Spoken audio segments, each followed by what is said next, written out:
मैं जाऊं एक बार और भगवती पूर्णमासी के पास। ना जाने क्या हुआ छोरी को, मैया को क्या मुंह दिखलाऊंगी मैं। मैया कुछ भूत भूत की बात कह रही थी। तुम समझती क्यों नहीं? भूत कहाँ से आएंगे ब्रज में? अब तक तो कभी देखा सुना नहीं किसी भूत को लगते। कोई रोग हो गया है, बेटी की जात है, किसी से कह भी नहीं सकते। माता पौर्णमासी के स्पर्श से ही सब रोग दोष भाग जाते हैं, किंतु हमारा भाग्य कि उन्होंने भी कुछ नहीं किया। मैंने कहा, सुना है कन्हई के स्पर्श से भी भूत या कोई रोग नहीं ठहरते। मंगल लला गए थे। कन्हई बोले, यमुना तट को भूत मेरे बस को नाए, ना हो तो महर्षि शांडिल्य के समीप हो आओ। अच्छा। जयंत की बात सुनकर महर्षि मुस्कुराए। बोले, बेटा चिंता जैसी कोई बात नहीं। ना तो चंपा को कोई भूत लगा है और ना कोई रोग। उसने कोई अचिंत्य, अनिर्वचनीय और अपरूप वस्तु देख ली है।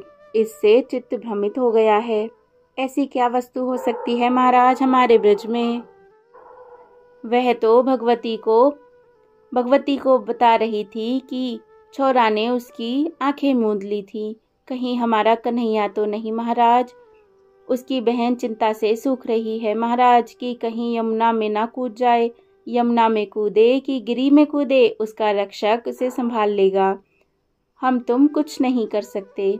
फिर भी जीवन हानि नहीं होगी, यह दायित्व मेरा रहा महाराज। वह क्या ऐसी ही बनी रहेगी? जयंत जैसे किसी और पथ नहीं पा रहा था, मतलब उसके संशय का समाधान नहीं हो रहा था।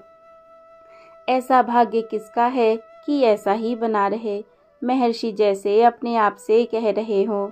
कौन कह सकता है कि यह अवस्था जीवन भर बनी रहेगी? किंतु वे करुणा वरुणालय हैं। उनके अतिरिक्त और कौन है जो जीव को यूं सहज अपना ले? फिर अपनाकर त्यागना तो उन्हें आता ही नहीं। यह तो उनका स्वभाव नहीं कि अपनाएं और छोड़ दें। फिर सचेत होकर बोले, तुम बहू से कह देना, चंपा जो करे, जैसे रहे रहने दो, धीरे धीरे स्वस्थ हो जाएगी। जयंत ने आकर पाटला से कहा, महर्षि की बात से जान पड़ता है कि उसे ना रोग है ना भूत, केवल किसी महाशक्ति की कृपा से ऐसा हुआ है और वही कृपा शक्ति उसे संभालेगी। धीरे धीरे ठीक हो जाएगी। चिंता जैसी कोई बात नहीं है। वे तो कहकर चले गए, किंतु अब मुझे सचमुच ही चिंता लगी। मैया री, अब क्या होगा? मैं तो समझ रही थी इसने कहीं श्याम सुंदर को देख लिया है। 2-1 दिन ऐसे ही तड़फड़ा कर ठीक हो जाएगी। तब एक दिन संध्या को वन से लौटते हुए दिखाकर कहूंगी, देख यही है ना यमुना तट वाला भूत। अब यह महाशक्ति कौन है? महर्षि की बात असत्य तो हो नहीं सकती। कुछ भी हो, चिंता से क्या बनेगा? महर्षि ने भी कहा है कि चिंता की कोई बात नहीं। आहा विधाता, तूने मुझे जन्म लेते ही मृत्यु क्यों नहीं दी? अब मैं कहाँ जाऊं? क्या कहकर किसको पुकारूं? हाय, किस घुड़की में इस ब्रज में मैंने पैर रखा? चंपा बिलख बिलख कर रोती और अचेत हो जाती। कभी मौन रहकर मूर्ति सी स्थिर हो जाती। नित्य सूर्योदय से पूर्व ही यमुना तट पर जाकर बैठ जाती। सांझ को मैं ही समझाकर घर ला पाता हूँ अथवा उसका अचेत तन उठाकर लाता हूँ। उसकी बहन का जी सूख जाता है। मैया मुझे क्या कहेगी? मेरी मैया भी चिंता करती है। कैसी फूल सी हंसती खेलती छोरी 2 दिन में मुरझाकर आधी रह गई। समदिन देखेंगी तो क्या कहेंगी? बात भी सच है। चंपा का चंपा सा रंग सांवला हो गया। लंबे लंबे काले केश उलझकर लटे बन गए और आंखें होठ रोने के कारण सूजे ही रहते हैं। केश, मुख और शरीर मिट्टी से स्नात बने हैं। 2 दिन में ऐसी दशा हो गई है कि पहचान में नहीं आती। यह तो हमारा घर गांव के छोर पर है, फिर भी कोई कोई तो पूछ ही लेता है, जयंत तेरी साली आई थी ना, वापस चली गई क्या? दिखाई नहीं देती। मैं क्या कहूँ? नहीं भैया, बड़ी शर्मीली है, घर पर ही रहती है। किंतु यह बात कितने दिन चल सकेगी? पूरे घर का खान पान आधा हो गया है। हमारा कन्हैया ऐसी कोई समस्या नहीं जिसे वह सुलझा ना सके। वही कन्हैया मेरी बात सुनकर रूखा सा बोला, यह रोग मेरे बस का नहीं है दादा, देखकर क्या करूँगा। महर्षि ने कहा है तो ठीक हो ही जाएगी। अब तो महर्षि की बात का ही आसरा है। यदि इस बीच चंपा को इसके गांव से कोई लिवाने आ गया तो उसे क्या उत्तर देंगे हम। ऐसी अवस्था में कैसे भेजेंगे, और ना भेजे तो क्या कहेंगे। हाँ भगवान, यह क्या हो गया। आहा, यह तो गगन में खड़ा है। तुम उस दिन रूठ गए थे मुझसे। मेरी जीभ सूख गई थी, इससे बोला नहीं गया। आज आज आज आओ, जो पूछोगे वही कहूँगी। मेरा नाम चंपा है, तुम्हारा नाम क्या है भला। अरे तुम तो कदम्ब के भीतर घुस पड़े, क्यों। मुझसे छिपने के लिए, किंतु मैंने तो तुम्हें देख लिया ना। अब निकल भी आओ। आओ हम दोनों मिलकर खेलें। यह क्या, तुम जल में उतर पड़े। अरे तुम जल थल गगन वृक्ष वृक्ष पशु पाहन सब में, ये पत्थर पत्थर ना रहे, ये पशु, यह यमुना, सब तुम्हारे रूप हो गए। यह कहाँ गए तुम। यह सब क्या मेरा भ्रम था। किससे तुम्हारा ठौर ठिकाना पूछूं, किससे मांगू तुझे। यह किसका प्रतिबिंब है। डाल पर बैठकर पाँव पानी पर लटकाए। आहा, यह वही तो है, वही है मेरे प्राणों की औषध। रे मन, थोड़ा धीरज धर, उन्हें ज्ञात ना हो। इस तरह उनके चरणों में जा पड़ूंगी। मुझे कुछ नहीं चाहिए, केवल तुम्हारे दर्शन की भिक्षा चाहिए। कहीं वृक्ष से कूदकर चल दिए तो। इससे अच्छा तो यह है कि उन्हें देखते हुए यमुना में समा जाऊं। यमुना महारानी, एक ही विनय है तुमसे, मेरे मृत तन का एक बार अपने लहरों के हाथों से उनके चरणों का स्पर्श करा देना। वे देख लें अपने कमल नेत्रों से एक बार बस। सच ही है, चंपा के पास श्याम अली भला क्यों आएगा। विधाता, अगले जन्म में मुझे पाटल अथवा कमल बनाना, जिससे उनके स्पर्श मिले।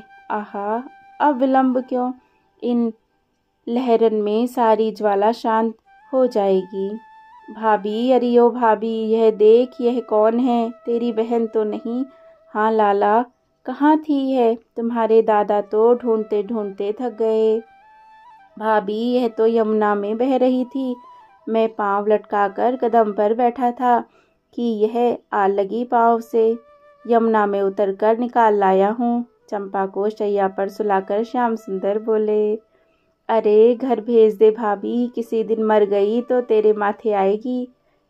लाल जी, मैं बलिहारी जाऊं, ना जाने क्या रोग लगा है इसे। ऐसी ही भेजकर मैया को क्या मुँह दिखलाऊंगी। कोई उपाय करो, मैं तुम्हारे पाँव पड़ूं। अच्छा भाभी, मुझे जयंत दादा ने इसका रोग बताया था। तू पद्मा से कहना भोर होते ही मुझसे औषध लाकर इसे पिला दे। कल इसे यमुना तट मत जाने देना। और हाँ, तू अपनी मैया से कहकर इसका विवाह शीघ्र करवा दे, अथवा इस बावरी से विवाह कौन करेगा। अपने मंगल लला से विवाह कर दे इसका, कल इसी से पूछ लेना, कहकर श्याम सुंदर चले गए। मैंने देखा चंपा अचेत पड़ी है। इन 7 ही दिनों में वह भरी पूरी देह अस्थि पिंजर हो गई है। श्याम सुंदर ने कहा है तो अवश्य कल ठीक हो जाएगी। चलूं, सास जी की आज्ञा लेकर पद्मा से औषध के लिए कह आऊं। भोर होते ही देने को कहा है। चंपा, ए चंपा, नेत्र उघाड़ बहन, यह औषध पी ले। पद्मा ने चंपा को बिठाकर प्याली मुख से लगाई। आह, कौन हितैषी है तू। हिया में बड़ी ठंडक पड़ी। नयन उघाड़ बावरी, मैं पद्मा हूँ, श्याम सुंदर ने औषध भेजी है। श्याम सुंदर, हाँ वह श्याम सुंदर, वह श्याम और सुंदर भी, किंतु जाने कहाँ खो गया है वह। तूने उसे देखा है कहीं। देख बहन, ऐसी ही बातें करती है। मैंने रोते हुए कहा, ना खाना, ना पीना, ना नींद और ना विश्राम, ऐसे शरीर कितने दिन टिकेगा।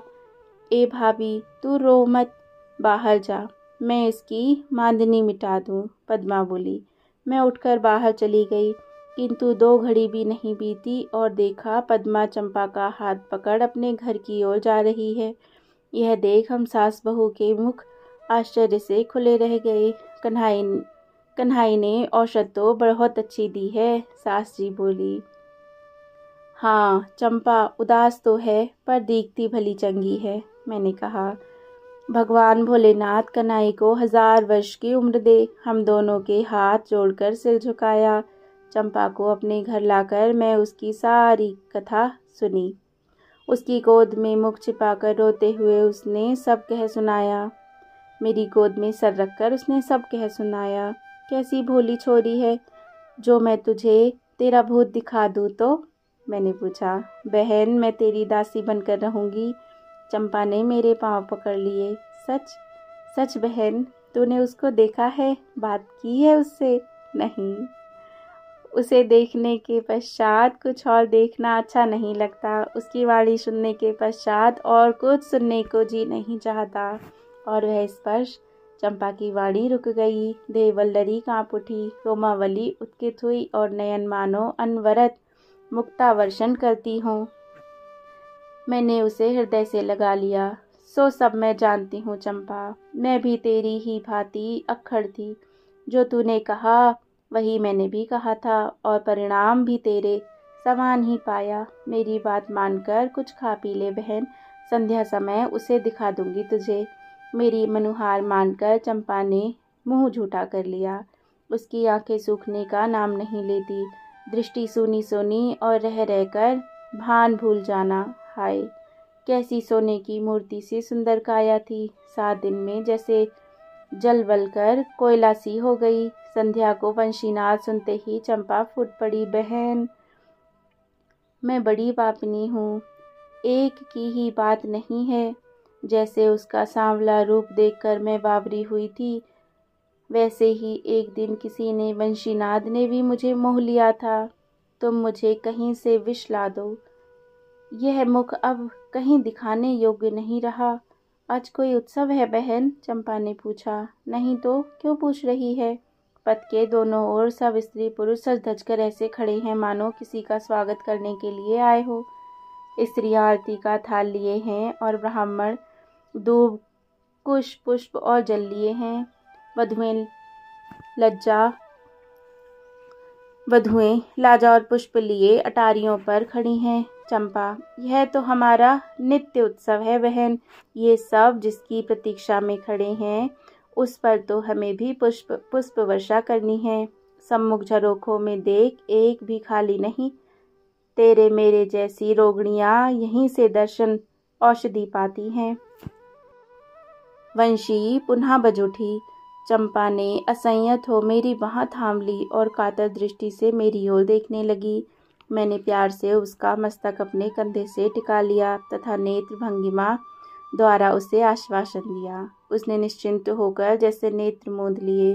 ध्वनि धीरे धीरे समीप आई। हृदय जैसे वक्ष फाड़कर पथ पर कूद पड़ना चाहता हो। नित्य की बात और है। आज श्याम सुंदर ने मुझे चंपा का भार सौंपा है। पद्मा, उसका खान पान, निद्रा, लोक लाज, यहाँ तक कि देह का भान भी छूट गया है। अहर्निश मेरा ही ध्यान और चेतना लौटते ही मेरी चरण धूलि में लौटकर धूलि स्नान हो जाती है।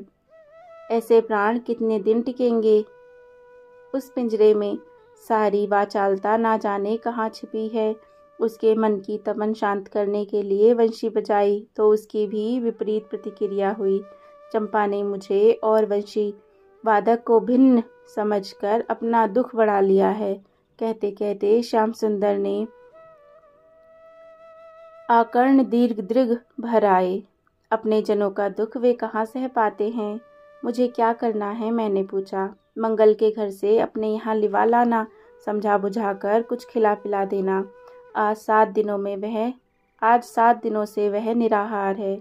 उसकी चिंता ने मुझे कुछ भी सुहाता नहीं।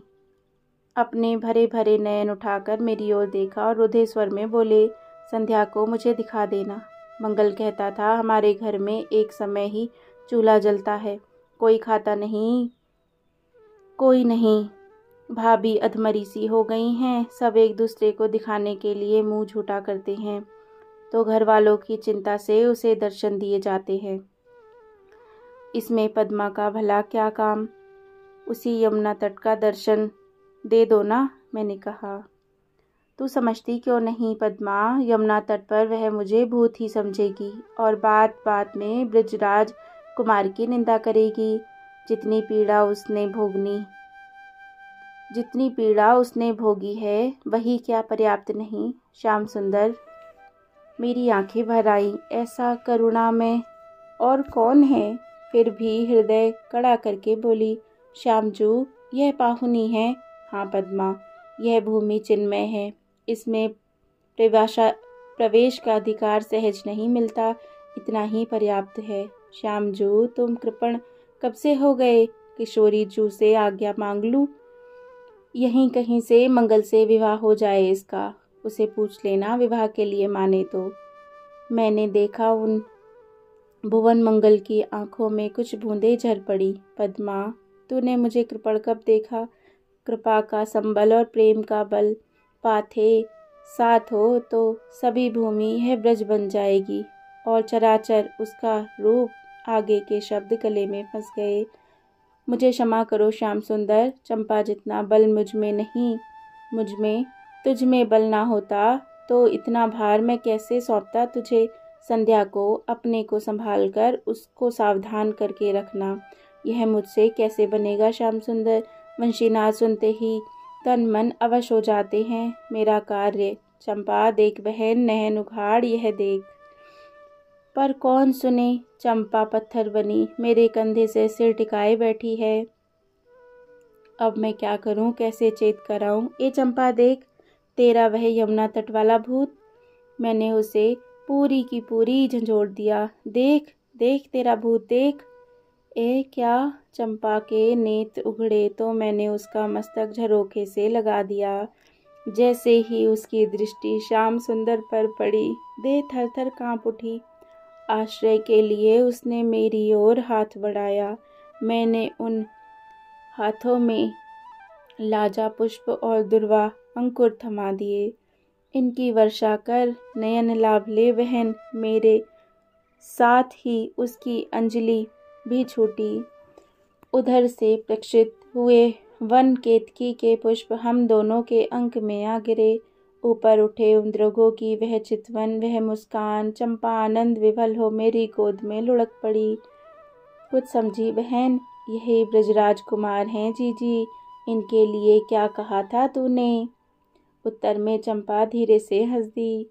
तुम ही कहो जीजी, सृष्टि में इनका सौंदर्य संभव है? नहीं, और कहीं संभव नहीं। विश्वास नहीं ना?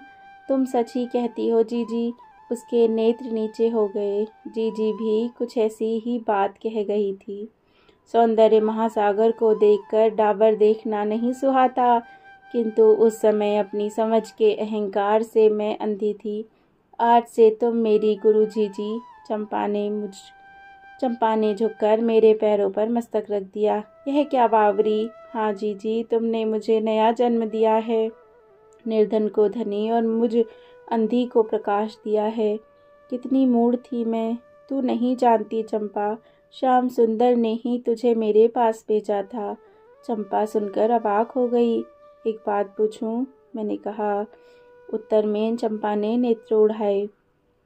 तू इस ब्रज में रहना चाहेगी? चाहने से क्या होगा जीजी, ऐसा भाग्य कहाँ है मेरा। तेरा विवाह यहाँ हो जाए यदि। विवाह? वह चौंक पड़ी। नहीं जीजी, मुझसे दूहरा जीवन ना जिया जाएगा।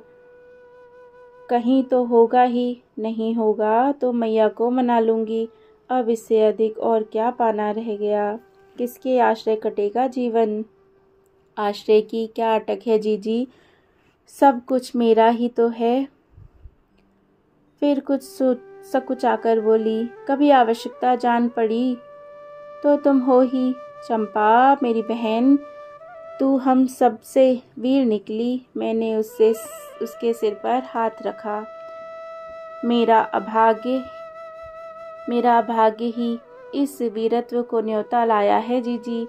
तुम्हारी समता करूं, ऐसा भाग्य कहाँ है मेरा। अच्छा बहन, जितने दिन यहाँ रहना है मेरे पास ही रहे। यह तो तुमने मेरे मन की कही जीजी। मेरे कितने दिन व्यर्थ हो गए। जीजी दादा लिवाने आए हैं। जीजी ने परसों विदा करने को कहा है। रात को खिरक में गाय धोते समय मैंने पद्मा जीजी से कहा, यदि ऐसा है तो फिर कल तू नहा धोकर सब स्थान घूम फिर कर देख ले और अपनी सब सखियों से मिल भी ले। पद्मा ने कहा। दूसरे दिन दोपहर ढलने तक मैं सबसे मिलती रही, फिर नहाने यमुना तट चली। वस्त्र धोकर सूखने को फैला दिए, तब सहज ही उस स्थान की ओर पांव उठने लगे जहाँ प्रथम श्याम सुंदर के दर्शन हुए थे। पद्मा जीजी कह रही थी कि तू यमुना में गिर पड़ी थी, श्याम सुंदर ही निकाल कर लाए थे। आहा, जैसे सुंदर वैसे ही उदार और सुशील। मैंने उसी स्थान पर बैठकर पांव पानी में लटका दिए। जो आज पुनः आकर पूछे कि तेरो नाम क्या है री, तो बानी फूटेगी। यदि ये मेरे सखा होते, हम साथ साथ खेलते खाते पीते।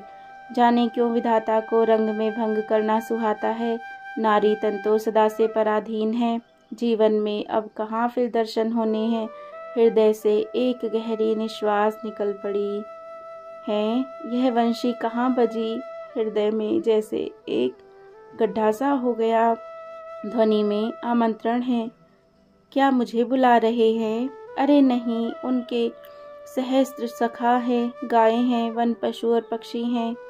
वंशी उन्हीं में से किसी को पुकारती होगी। मुझे वे क्यों पुकारेंगे? इतने दिनों में एक बार भी पूछा नहीं आकर कि चंपा तू कैसी है।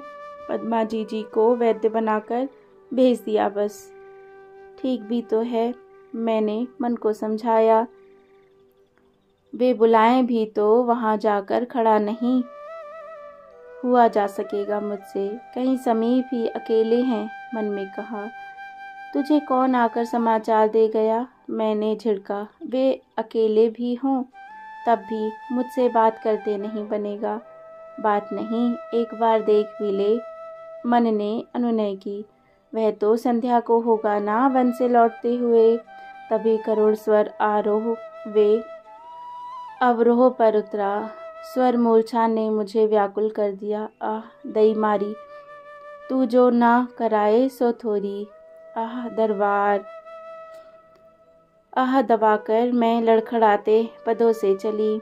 तमाल तरु का आश्रय ले खड़े श्याम सुंदर, तिरछी ग्रीवा, तिरछे नयन, मत्स्य, तिरछे कुंडल, तिरछी कटी और तिरछे चरण, लहराता मयूर पिच और फहराता पीतपट, संकुचित अधरपुट और वंशी के छिद्रों पर नृत्य करता चंपक कलिकाओं की उंगलियां बीच बीच में ठहर जाते। तब अर्ध निर्मित दृगों के सुकोमल पलक पटल उघड़ जाते। वन पुष्पों, वन धातुओं और स्वर्ण आभूषणों से भूषित तन में सौंदर्य की मानो लहरें उठ रही हो। मेरी इन दो छोटी छोटी आँखों में यह महासागर कैसे समाए।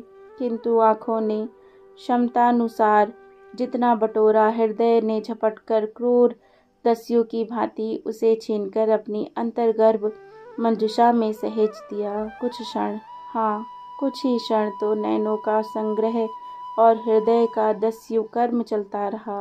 अकस्मात वेणु के पांव दबाने वाली सेविकाएं थमी तो मानो सारी सृष्टि सांस रोककर थम गई। दृष्टि मेरी ओर उठी तो पलकें झुक गईं। चरण कमल निकट आए तो कमल, चंदन, अगर, केसर और तुलसी मिश्रित देह गंध चारों ओर घूम घूम कर मुझे लपेटने लगी। चंपा, मैं तो भूत हूँ चंपा, ब्रजराज कुमार नहीं। वह तो सुहाता नहीं ना तुझे। ऊपर देख, मैं वही यमुना पुलिन वाला भूत हूँ। क्या नाम रखा है तूने मेरा? क्या कहा? तूने भगवती पौर्णमासी से मधुमंगल कहता था ना कि तूने मेरा नाम मनमथ रखा है। क्या वह सच कहता था? उसने हंसकर 2 उंगलियों से मेरा चिबुक उठाया। तू मुझे सखा बनाना चाहती है ना? भला सखा से इतना अलगाव कैसे निभेगा? नेत्र उठाकर मैंने उस लहराते महासागर की ओर देखा और दृष्टि नीचे करके धीरे से कहा, मैं जा रही हूँ। कब? उसने चौंक कर पूछा। कल। चंपा। रुंधा कंठ स्वर सुनकर मैंने चौंक कर सिर उठाया और देखा कि कमल दृग भरे से भरे हैं। यह क्या? मेरे व्याकुल कंठ से निकला। क्या कहूँ चंपा? तुम्हें कुछ चाहिए तो नहीं? नहीं, मुझे तो कुछ नहीं चाहिए। लगा इतनी सी बात पर दुख क्यों, मुझे तो सब कुछ मिल गया।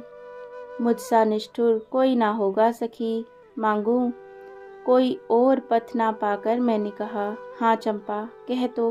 वह हर्षपूर्वक बोले, तुमने मुझे अभी सखी कहा है, यह भूलना मत। चंपा उन्होंने सिर पर हाथ रख तो कृतार्थ हो गई। मेरी प्रसन्नता के लिए कुछ स्वीकार करोगी? मैंने सिर हिला दिया और जड़ाऊ मुक्ताहार मेरे गले में आ पड़ा। यह क्या श्याम सुंदर, यह देख। उन्होंने नीचे के लटकन का ढक्कन खोलकर दिखा। यह तो उनका चित्र था। मैंने फिर प्रसन्नता से सिर हिलाया। यह चित्र ने बनाया है, यह चित्रा ने बनाया है, उन्होंने कहा। मुझे भूल तो ना जाएगी? संभव लगता है तुम्हें? तुझे विदा करने को मन नहीं करता। कुछ उपाय है रुकने का? फिर तनिक रुककर कहा, यह बात क्या ब्रज राजकुमार की है? नहीं, तेरे मनमत की। आ बैठ, मैं तेरा श्रृंगार करूं। हाथ पकड़कर उन्होंने मुझे अपने समीप बिठा दिया। उंगलियों से सुलझाकर केशों की चोटी बनाई। अपने गले को पुष्पहार उतारकर केशों में गूथा। दूसरा हार उतारकर मुझे पहनाया। वह कुछ लंबा लगा तो तोड़कर हाथ के गजरे और कानों के लिए कर्णफूल बनाकर पहनाए। ले, यह फल खा ले। उन्होंने पेट से निकाल अध खाया फल मुझे दिया। कुछ हटकर खड़े हुए। फिर मुझे निरख कर बोले, आहा कितनी सुंदर है तू, तेरी पूजा पूरी हुई। अब यह सेवा मुझे मिले। मैंने कहा, अच्छा। स्वीकृति पाकर मैंने फूल चुने और उनका श्रृंगार किया। दोनों ने हाथ खड़े होकर यमुना जल में अपनी परछाई देखी। वस्त्र सूख गए। अब जाऊं, संध्या समीप है। पुनः कब लौटेगी? कैसे कहूँ? मैंने झुककर चरण रज ली। चंपा उन्होंने उठाकर अंक में भर लिया। उन जलज नयनों से कई बूंदें झरकर मेरा अभिषेक कर उठी। उनकी यह भक्त परवशता, यह क्या श्याम सुंदर, मेरा धीरज कैसे बचेगा फिर? तूने कुछ पाया है चंपा? मैं तो खो रहा हूँ। हाँ, मैंने पाया है तुलनीय धन, किंतु कांटा कंकड़ जो भी हो, इन चरणों में अर्पित हो। फिर खोने की बात क्यों प्रभु? चंपा चंपा, उनके व्याकुल स्वर ने मेरा धीरज चुका दिया। मैं बरबस दौड़ पड़ी। पद्मा जी की कंचुकी मेरे आंसुओं से गीली हो गई। चंपा धीरज धर मेरी बहन। उसने मुख पोंछकर अंक माल दी। तू हम सब से विलक्षण निकली। राधे राधे राधे राधे राधे राधे। कितनी प्यारी सी ये लीला है ना। थोड़ी बड़ी है लेकिन ये बहुत बहुत बहुत ही प्यारी सी लीला है। जय हो सखियों के श्याम की जय हो। जय जय श्री राधे, जय जय श्री राधे। ये लीला अब यहाँ विराम होती है। राधे राधे।